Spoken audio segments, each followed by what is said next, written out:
สิ่งสุดท้ายก่อนเธอจะจากลาเธอก็ฉั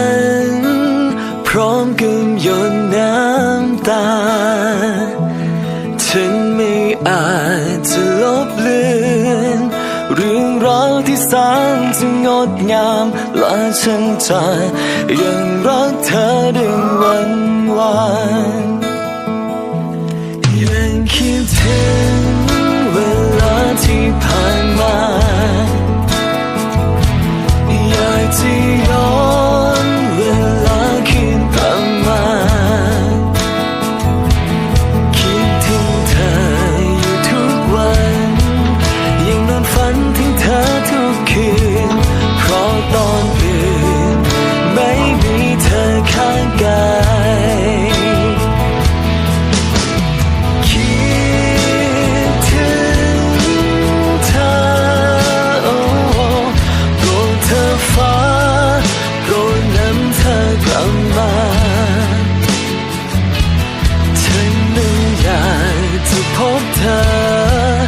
สุดที่รักของฉันที่จากไป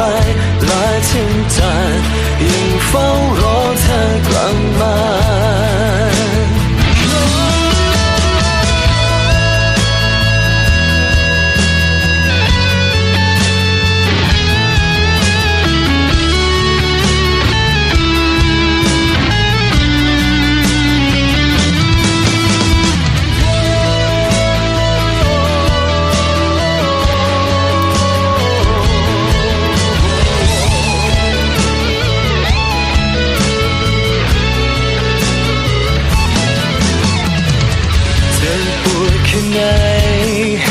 เป็นทนนานเท่าไร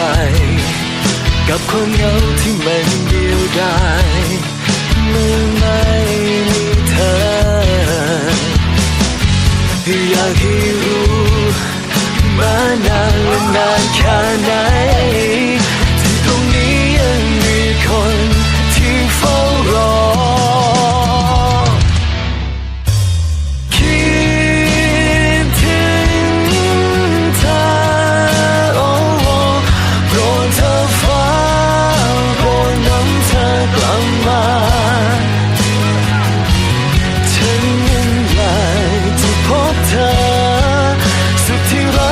ฉันที่จากไป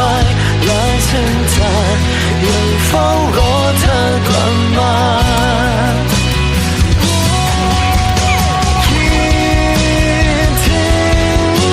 งเธอโปรดเธอฟ้าโปรดนำเธอกลับมา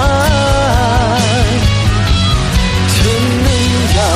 กจะพบเธอสุดที่รักของฉันที่จากไปและฉันจะยังเฝ้ารอเธอกลับมาและฉันจะยังเฝ้ารอ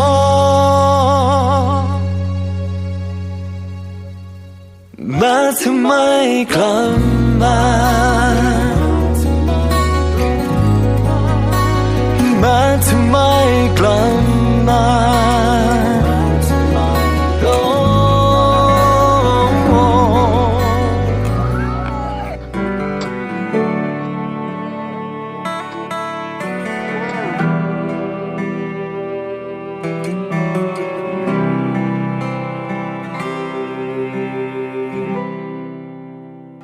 ให้ดีที่สุดพยายามทุกอย่างยอมทุกทางเก็บเอาไว้คนเดียวไผก็บ่เห็นค่าไผก็บ่เข้าใจ